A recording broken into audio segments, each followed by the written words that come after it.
দল বিক্রি হয়ে গেছে, কাদের সাথ 200 কোটি টাকা পেয়ে গেছেন, 300 কোটি কাজে আমাদেরকে টাকা, আমাদের তো জিতার কোনো সম্ভাবনা নাই, যেহেতু 26টা আসনের মধ্যে আমরা পাইনি। কাজে টাকার ভাগ চাই আমাকে। দিন রাত 24 ঘন্টা আমি যতক্ষণ নির্বাচন করছি, সকাল থেকে বিকাল টাকা দেন, টাকা দেন, টাকা দেন। আমাকে ধ্বংস করা মানে জাতীয় পার্টিকে ধ্বংস করা। আমি যেহেতু জাতীয় পার্টির চেয়ারম্যান, আমার ভাবমূর্তিপূর্ণ মানে জাতীয় পার্টির ভাবমূর্তিপূর্ণ, এবং সেটা করার চেষ্টা করা হয়েছে। যাই হোক, পরবর্তীকালে যখন আমরা নির্বাচনে যাওয়ার মনস্থ নিয়েছি, নির্বাচন যাব করব, তখন আমি নির্বাচন যাতে ভালো করে করা যায় তার জন্য আপ্রাণ চেষ্টা করেছি। কিন্তু এই যে তাদের প্রচারণা, 26টা সিটে ছাড় দেওয়া হয়েছে, এটা জনমনে যেমন বিভ্রান্তি সৃষ্টি করেছে, আমাদের নেতাকর্মীদের মধ্যে বিভ্রান্তি সৃষ্টি করেছে। এই 26টা যারা ছিলেন তারা মনে করেছেন যে আমরা হয়তো জিতে যেতে পারি। আগে যেমন 2014-18 হয়েছে, কোনো কষ্ট না করলে হয়তো জিতব। কাজে তারা গা লাগাননি। আমি বারংবার কিন্তু বলেছিলাম যে এখানে কিন্তু ছাড় হয় নাই, আওয়ামী লীগের ক্যান্ডিডেট আছে, তারা জিততে পারে।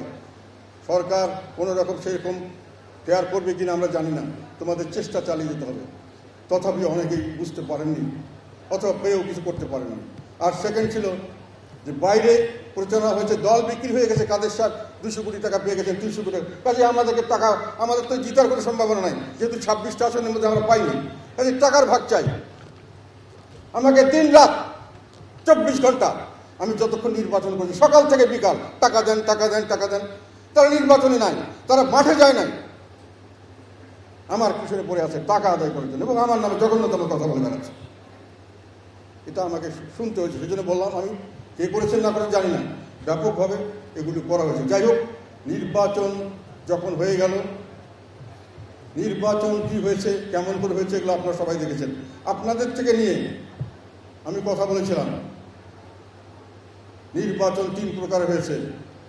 একটি অবাধ, সুষ্ঠু, নিরপেক্ষ নির্বাচন, তবে অংশগ্রহণমূলক হয়নি 2-1টি সিটে, সেটা সরকারি ইচ্ছা হয়েছে।